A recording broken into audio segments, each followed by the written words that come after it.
시편 94편은 하나님이 우리의 간절한 기도를 기억하시고 그분의 신실하신 인격에 따라 보고 들으신 대로 친히 행하실 것이라는 확신과 위로를 전합니다. 또한 이 시편은 아직 달라지지 않은 고통의 상황일지라도 하나님의 때와 방법을 따르며 인내하는 과정의 유익이 무엇인지도 알려주고 있습니다. 그리고 우리가 신앙생활 하면서 고통이 유익이라는 말을 한 번쯤은 들어보셨을 건데요. 개인적으로는 신앙생활을 하면서 가장 듣기 힘들었던 말 중에 하나이기도 했습니다. 어떤 분들은 소위 믿음이 좋으신 분들은 이 말을 잘 소화하시는 분들도 있겠지만 때로는 고통 가운데 있는 분들에게 이 말은 굉장히 큰 오해와 상처가 되는 말이 되기도 하는데요. 어쩌면 이 시편 94편은 이 고난이 유익이라는 말의 의미가 무엇인지를 우리가 잘 이해할 수 있도록 도울 수 있을 것 같다는 생각이 듭니다.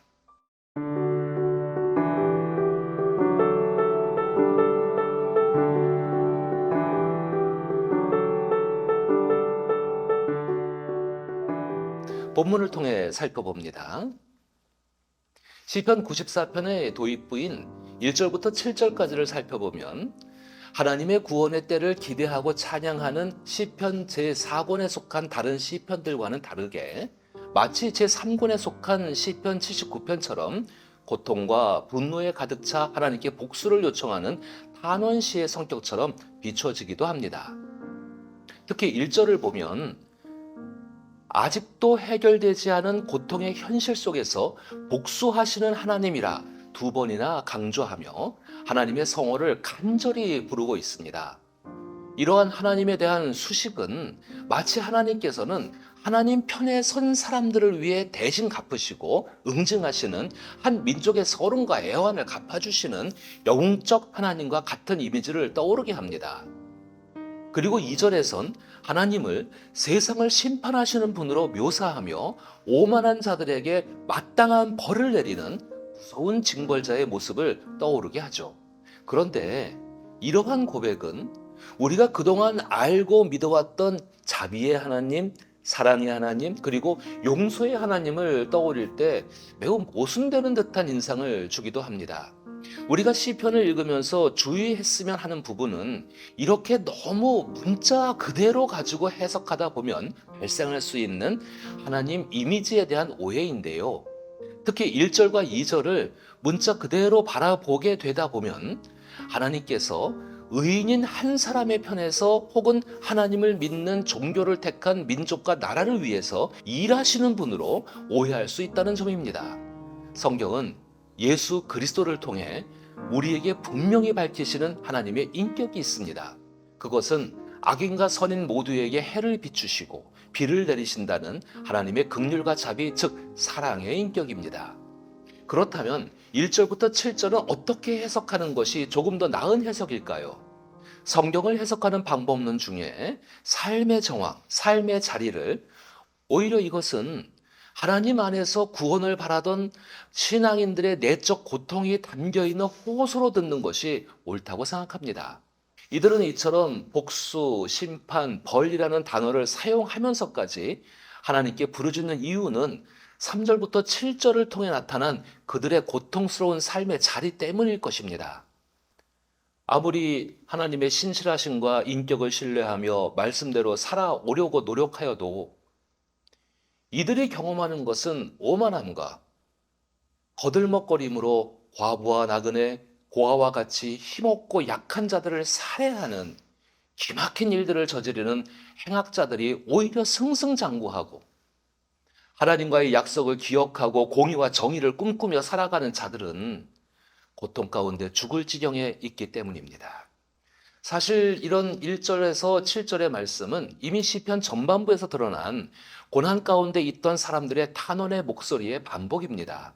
즉, 고통 가운데 울부짖는 마음이 여전히 진행되고 있는 상황이라는 것이죠. 그러나 그렇다고 해서 시편 94편에서 전하고자 하는 메시지가 우리 인생은 고통이 끝나지 않는 긴 여정입니다 라는 어떤 철학자들과 같은 말을 하려는 것은 결코 아닙니다. 오히려 시편 94편의 1절부터 7절까지는 이전의 다른 시편들에서 탄원했듯이 고난 가운데 항상 기도해 왔던 내용이 무엇이었는지를 상기시켜주는 것과 같습니다. 즉 같은 상황에서 이전에 어떤 기도들을 해왔는지를 보여주는 것이죠. 아직 미해결된 상황 가운데 시편 94편에서 말하고자 하는 중요한 메시지는 바로 8절 이후부터입니다. 8절 이후부터는 아직 끝나지 않은 고통과 어려움 속에서 하나님 앞에 동일하게 복수해달라고 호소하고 싶을 정도로 힘들어하는 신앙인들에게 새로운 용기와 지혜를 주고 있습니다. 시인은 8절에서 백성 가운데 미련한 자들아 생각해보아라 라는 훈계의 말로 1절에서부터 7절의 반복적으로 하나님 앞에 동일한 고통의 문제를 1차원적인 사고에 갇혀 해결해 달라고 하는 불신앙의 문제를 다룹니다. 그리고 이어지는 9절과 11절을 보면 저는 참 재미있는 표현처럼 다가왔는데요. 귀를 지으신 이가 듣지 아니하시라, 눈을 만드신 이가 보지 아니하시라. 마치 우리가 일상에서 같은 말을 반복하는 사람에게 귀에 딱지가 않도록 들었다, 제발 그만해, 내가 귀가 없어 못 듣니? 라고 말하는 것처럼 고통 가운데 있는 사람의 긴장도와 불안을 확 잡아주듯 확신의 참말로 내가 다 듣고 있어, 내가 다 보고 있어, 나를 그렇게도 모르니, 나를 그렇게 못 믿니? 라고 우리 신앙인들에게 하나님을 믿고 신뢰할 것에 대한 도전을 주는 말 같습니다. 이것은 이전의 시편들처럼 고통스러운 상황에서 기도를 꾸준히 해왔지만 상황이 달라지는 것 같지 않아 좌절하고 절망에 쓰러져 있는 우리 신앙인들에게 정말 위로가 되는 말씀이라고 생각합니다. 물론 매우 고통스러워하는 사람 앞에서 섣부른 조언이나 교훈을 주려는 행위보다는 아픔을 공감하고 위로를 건네줘야 할 때도 있지만 극심한 불안에 떠는 심령들에게 때로는 이와 같이 확신에 찬 선포가 오히려 위로와 힘이 될 때가 있습니다. 왜냐하면 하나님의 약속은 변함없으시고 신실하시기 때문이죠. 이렇게 시인은 8절부터 11절까지의 말씀을 통해 불안에 떨고 있는 우리 심령들에게 기도했으면 불안해하지 말고 기도를 들으시는 하나님을 신뢰할 것을 권면하면서 또한 우리가 고통에 힘겨워 기도할 수 없을 때일지라도 모든 것을 다 보고 계시는 하나님 안에 여전히 구원을 기대하고 소망할 수 있기를 간절히 바라며 기도합니다. 그리고 이어진 12절과 13절은 우리가 현재 경험하고 있는 고통의 순간이 영원하지 않을 것이라는 확신의 말을 더하여 줍니다. 이 구절을 보다 잘 이해하기 위해서 표준 세번역으로 함께 보면 우리가 경험하고 있는 이 고통의 시간은 우리가 하나님 앞에 처벌을 받는 시간이 아니라 주께서 훈련시키시는 시간이라는 것입니다. 그리고 그 고난 중에 있는 신앙인을 훈련을 통해 복을 받는 사람이라고 표현합니다. 그렇다면 어떤 것이 훈련이고 어떤 것이 복받는 일이라 말하는 것일까요? 훈련이란 무엇입니까? 쉽게 이야기하자면 실전이 아니라는 말이죠. 그리고 13절에서 재난의 날에서 벗어나게 하고 악인들을 묻을 무덤을 팔 때까지 평안을 주실 것이라는 말씀은 우리 고통의 문제가 끝나는 최종 결과가 올 때까지 평안으로 인도하여 주신다는 약속입니다. 즉 우리가 경험하고 있는 불안과 고통의 인내의 시간 속에서 평안할 수 있는 것은 이 인내의 시간이 결코 실전이 아니기 때문에 평안할 수 있다는 것이죠. 저는 이 말씀을 구원과 회복을 기다리는 사람을 마치 스포츠 선수가 대회에 나가서 좋은 성적을 내기 위해 고된 훈련을 감내하는 것으로 비유해 봅니다. 보통의 선수들은 올림픽과 같은 큰 대회에 출전하고 좋은 성적을 내기 위해서 고된 강도의 훈련에 참여하죠. 물론 훈련의 강도는 매우 고되고 때론 부상의 위험에 매일 노출되어 있겠지만 마음만큼은 높은 긴장과 불안으로 훈련에 참여하는 사람들은 없을 것입니다. 왜냐하면 그 시간은 대회에서 성적을 내야 하는 실전의 상황이 아니라 그 실전을 대비하기 위해 치르는 훈련일 뿐이라는 생각 때문이죠. 그리고 그 고된 훈련을 성실하게 이행하는 사람일수록 실전에서 좋은 성과를 발휘할 수 있게 됩니다.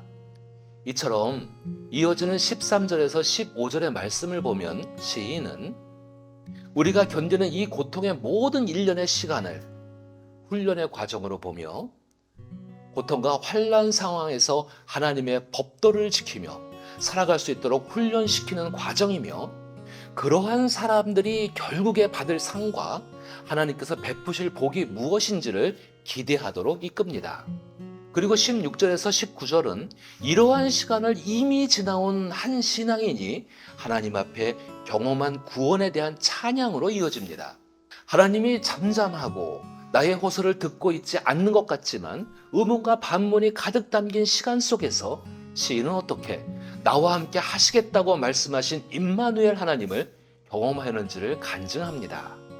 지금 내가 이렇게 버티고 살고 있는 것도, 여전히 하나님의 구원을 소망하며 부르짖고 있는 이 순간도 하나님의 사랑과 약속이 나를 붙잡지 않았다면 난 이미 절망 가운데 죽은 사람과 같이 살았을 것이다. 내 마음이 다시 요동치고 불안과 깊은 근심과 고통에 사로잡힐 때 하나님께서 나를 위로해 주시지 않았다면 나는 이렇게 살아갈 수 없었을 것이라는 고백입니다. 그리고 20절로부터 23절까지는 마치 시편 73편의 시인처럼 하나님의 도우심을 기다리다 미끄러져 넘어질 뻔했던 그 자리에서 다시 구원에 대한 소망 가운데 확신으로 일어서는 모습을 보여줍니다. 그 확신은 그동안 하나님이 어떤 분이신지를 경험적으로든 들음으로든 알았기 때문에 절망의 끝자락에서 샘솟아 나오는 내적 확신입니다.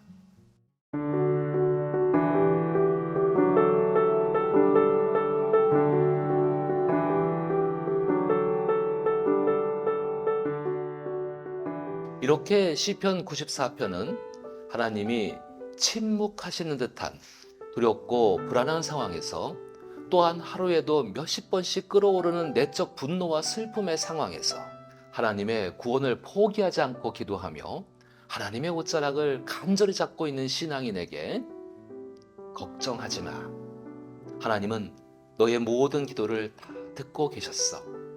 그리고 하나님의 눈으로 다 보고 계셨어. 하나님의 때에 이루어질 것이니 그 고통의 문제가 해결될 때까지 염려하지 말고 조금만 인내해. 이 모든 시간은 결국 우리가 다시 회복되어 하나님의 사람으로 능력 있게 살아가기 위해 훈련하시는 시간이기도 하니 너무 낙심하지 말고 잘 견디며 이겨내보자 라고 격려하는 한 믿음의 선조의 편지와 같습니다. 그리고 이 광야의 시간, 이 훈련의 시간을 지나 실전의 삶에서 가장 탁월하게 사셨던 한 분이 계시죠. 바로 예수 그리스도이십니다. 우리는 복음서를 통해 예수께서 세례 요한에게 세례를 받으시고 성령에 이끌리시어 광야에서 시험 받으신 이야기를 보게 됩니다. 그리고 마태복음에는 이 시험의 이야기를 아주 구체적으로 보여주죠. 사탄은 예수께 총 3가지를 가지고 시험하죠. 첫 번째는 빵이 돌이 되게 하는 것, 즉 배고픔. 우리의 먹고 사는 문제를 두고 시험합니다. 이때 예수님은 우리가 인생을 살아가는데 너무 먹고 사는 문제에만 매몰되어 함께 하시는 하나님을 보지 못하는 것을 경계하시며, 사람이 떡으로만 살 것이 아니라 하나님의 입으로 나오는 말씀으로 사는 것이라며 그 시험을 이기십니다.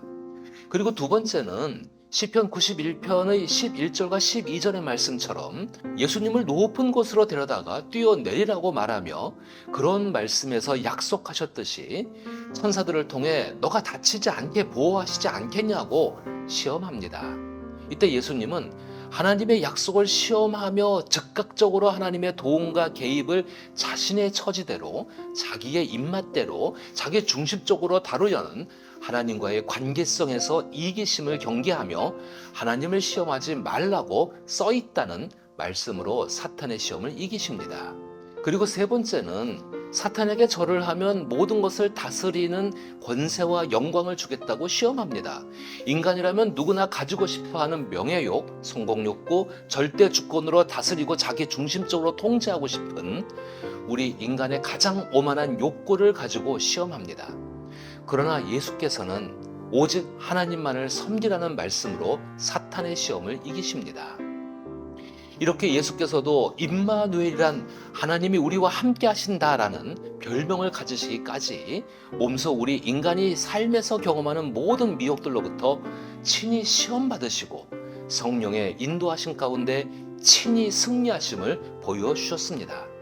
그리고 이 모든 시험을 마쳤을 때 마태복음 4장 11절에서 이에 마귀는 예수를 떠나고 천사들이 나와서 수종드니라고 증언합니다. 여기서 시편 94편과 일맥하는 메시지가 담겨 있습니다. 성령의 이끌림으로 살아가는 것이 바로 임마누엘의 신앙이며 우리 삶에서 직면하는 모든 인생의 문제를 성령의 이끌림으로 살아가려는 훈련의 끝에는 결국 하나님께서 천사들을 보내셔서 예수님처럼 성령의 충만함으로 세상 가운데 참된 빛으로 사셨던, 그리고 이 광야의 시험 이야기 다음부터 시작되는 게 예수님의 공생의 사역의 시작이 일어나죠. 즉 우리는 이 광야와 같은 훈련 속에서 고통을 느끼고 단순히 버티고 누군가가 나를 구원해 줄 때까지 기다리기 위해 주어진 시간이 아니라 성령과 함께 살아갈 수 있도록 훈련하는 시간임을 우리는 시편 94편과 마태복음의 예수님 광야 시험 사건을 통해 배울 수 있는 교훈입니다. 여러분의 인생 가운데에서도 끝나지 않는 고통의 한복판에서 눈물의 기도와 호소로 힘든 시간을 보내고 계신 분들이 있다면 이제 곧 이 훈련을 지나 실전의 삶에서 성령과 함께 살아가는 복된 인생으로 이끌어 주실 하나님을 기대하며 절망과 낙심의 자리에서 간절한 기도와 그 기도 중에 주시는 내적 확신과 평안을 가지고 넉넉히 승리할 수 있기를 소망합니다. 그렇게 결국 하나님의 천사가 여러분의 인생을 수종드는 역사가 일어나길 나사렛 예수의 이름으로 기도합니다.